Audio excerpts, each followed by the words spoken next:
ہمارے ساتھ Quranic studies کے ایکسپرٹ عبدالسلام عارف صاحب موجود ہیں، ان سے بات کرتے ہیں۔ ویلکم ٹو صدائے رمضان سر، کیسے آپ؟ تھینک یو ویری مچ، الحمدللہ۔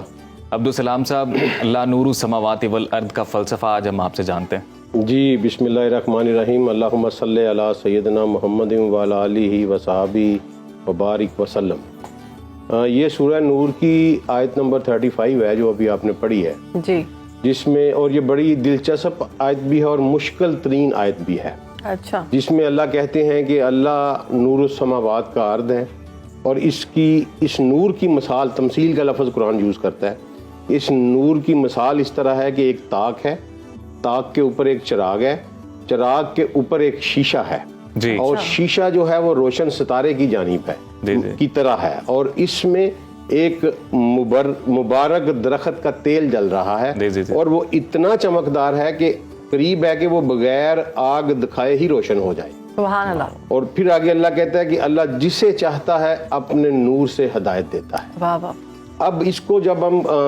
پڑھنے کی کوشش کی جب، تو پہلے تو ہم دیکھتے ہیں کہ سماوات والارض قرآن کی نظر میں کیا ہے۔ صحیح۔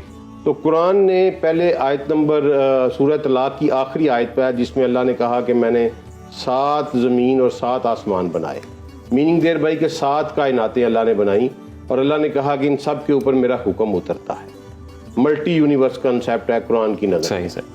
اس کے بعد سورہ انبیاء کی آیت نمبر 30 میں اللہ نے کہا کہ یہ زمین و آسمان آپس میں جڑے ہوئے تھے، میں نے پھاڑ کے انہیں جدا کر دیا۔ عبدالسلام صاحب، کئی جگہوں پہ تو یہ بھی ذکر ہے کہ صرف زمین اور آسمانوں، لائک زمین اور آسمانوں میں، نہیں، وہ ارد کا لفظ اس لیے اس میں سنگولر یوز ہوا ہے ہر جگہ پہ، جی جی جی، سماوات والارض ہی یوز ہوا ہے۔ جی جی جی، وہ اس لیے یوز ہوا ہے کہ ہر سماوات میں، سما میں ایک ارد ہے، صحیح صحیح صحیح صحیح، سمجھ گئے نا؟ جتنے آسمانوں کا ذکر ہے ان میں ہر ایک میں ایک زمین، ہر ایک میں ایک زمین، ٹھیک ٹھیک ٹھیک ہے۔ یہ سورہ طلاق کی آخری آیت واضح کر دیتی ہے اس کو۔ اور پھر سورہ انبیاء کی آیت نمبر 30 میں بگ بینگ کا ذکر ہے۔ صحیح۔ پھر اس کے بعد سورہ زاریات میں اللہ تعالیٰ نے کہا کہ میں نے اس کائنات کو اپنے زور بازو سے بنایا ہے، آیت نمبر 47 ہے کہ اور یہ میں اس کو مسلسل وسیع کر رہا ہوں، جی جی جی، ایکسپینڈنگ یونیورس والی آیت۔ اس کے بعد سورہ زمر کی آیت نمبر 5 میں کہا کہ جتنے اجرام فلکی ہیں یہ سب کے سب جو ہیں وہ موو کر رہے ہیں، صحیح، کوئی ساکن نہیں ہے۔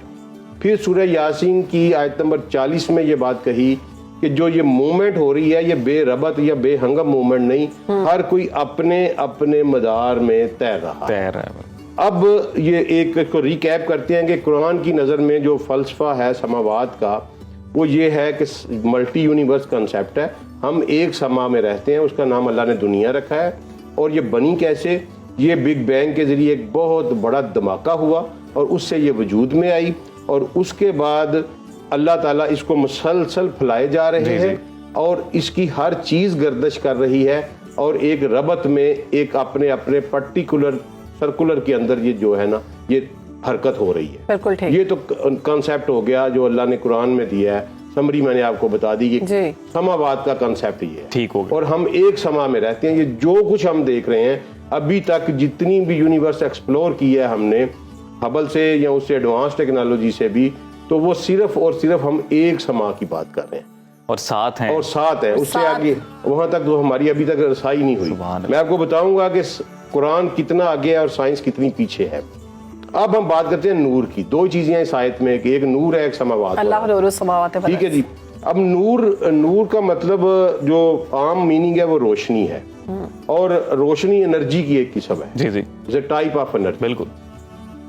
اب جب سائنسدان اس کے اوپر کام کر رہے تھے تو آئنسٹائن نے اس کو ایکسپلور کیا کہ یہ دنیا جو ہے یہ ایکسپینڈ کر رہی ہے، اور اس میں اس نے کہا جی کہ کوئی ایک ایسی سیکرٹ انرجی ہے، اتنی پاورفل انرجی ہے، اس نے کہا کہ جس کو میں ڈیفائن ہی نہیں کر سکتا۔ صحیح۔ تو اس نے اس کا نام کاسمک کانسٹنٹ رکھ دیا، کاسمک کانسٹنٹ۔ اور اس نے کہا جی کہ میں اگرچہ خدا کے وجود کو نہیں مانتا، لیکن میں یہ ضرور مانتا ہوں کہ یہ سب کچھ کسی ایک ڈیزائنر نے بنایا ہے، اور کوئی بڑی ہی اسٹرانگ فورس اس کو کنٹرول کر رہی ہے، اور وہ اس نے نیچر کا نام دیا اور کاسمک کانسٹنٹ کا نام دے دیا۔ اس کے بعد پھر مختلف ریسرچز ہوتی گئیں، تو اب سائنسدانوں نے جب یہ دیکھا کہ یہ یونیورس ایکسپینڈ کر رہی ہے، تو اب ذرا یہ غور کریں آپ کہ سب سے پہلے ان سب کو بنانے کے لیے ایک انرجی چاہیے تھی، جی ٹھیک ہے جی. پھر اس جو بگ بینگ کا دھماکہ ہوا اس دھماکہ کرنے کے لیے ایک انرجی چاہیے تھی، پھاڑنے کے لیے انرجی چاہیے تھی. بالکل. پھر جو کچھ ایکسپینڈ کر رہا ہے آہستہ آہستہ آہستہ اس کی ایکسپینشن کو برقرار رکھنے کے لیے انرجی چاہیے آپ کو، کنٹینیوس انرجی چاہیے، اتنی فورس چاہیے جو گریوٹی کے اگینسٹ ہو اور گریوٹی کو اوور کم کر کے جو اجرام فلکی ہیں ان کو وہ اوے لے جا رہی ہو، اور ایک ربط کے ساتھ، ایک ربط کے ساتھ پھر ٹھیک ہے. اور پھر یہ سب کو موو کرنے کے لیے ایک انرجی چاہیے، اور پھر اس ساری موومنٹ کو ایک ربط میں رکھنے کے لیے، کنٹرول میں رکھنے کے لیے ایک انرجی چاہیے. اب دیکھیں یہ کتنی بڑی سورس آف انرجی چاہیے ہوگا. تو اس کو اللہ نے کہا کہ یہ اس کا سورس میں ہوں.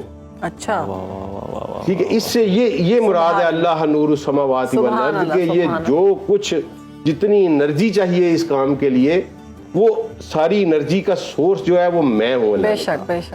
اور اس کے بعد پھر سائنس جب آگے بڑھی تو یہ جسٹ ریسنٹ ایئرز کی بات ہے، 1998 میں انہوں نے اس انرجی کو دریافت کر لیا اور کاسمک کانسٹنٹ کا نام بدل کے پھر انہوں نے، چونکہ وہ ڈارکنیس کے مسافر ہیں تو انہوں نے اس کا نام ڈارک انرجی رکھا، حتیٰ کہ میرے رب نے اس کو نور کہا ہے. اچھا ڈارک انرجی.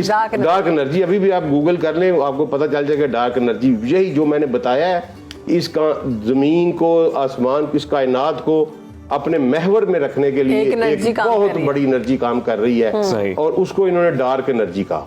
یہ 1998 کی بات ہے. پھر 2011 میں انہوں نے باقاعدہ اس کو پروو کیا اور 2011 کا نوبل فزکس کا جو ہے وہ ڈارک انرجی پہ دیا گیا.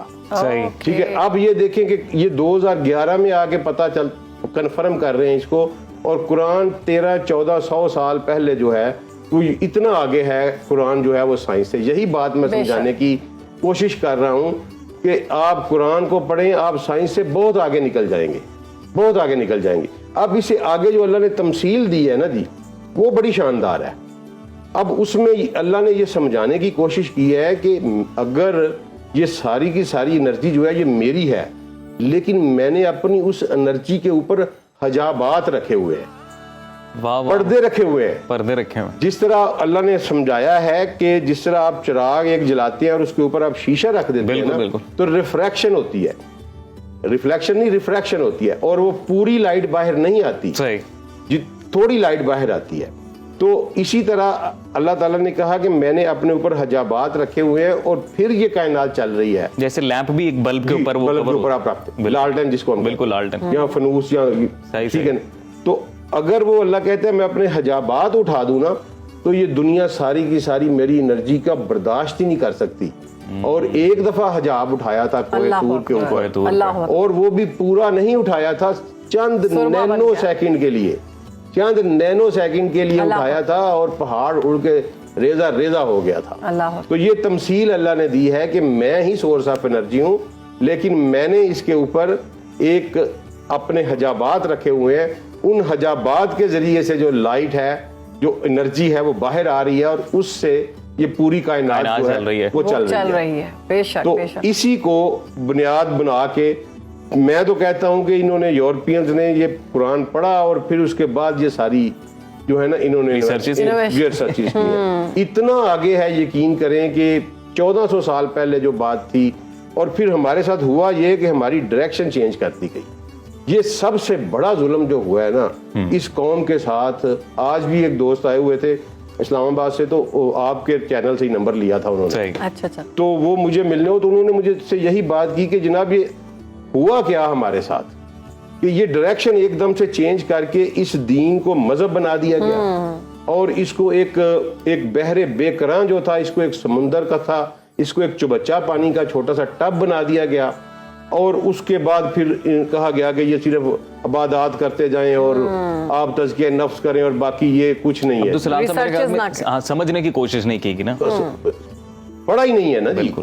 آپ اندازہ کریں نا رن صاحب کہ قرآن کا ترجمہ انڈیا میں شاہ ولی اللہ نے پہلا کیا.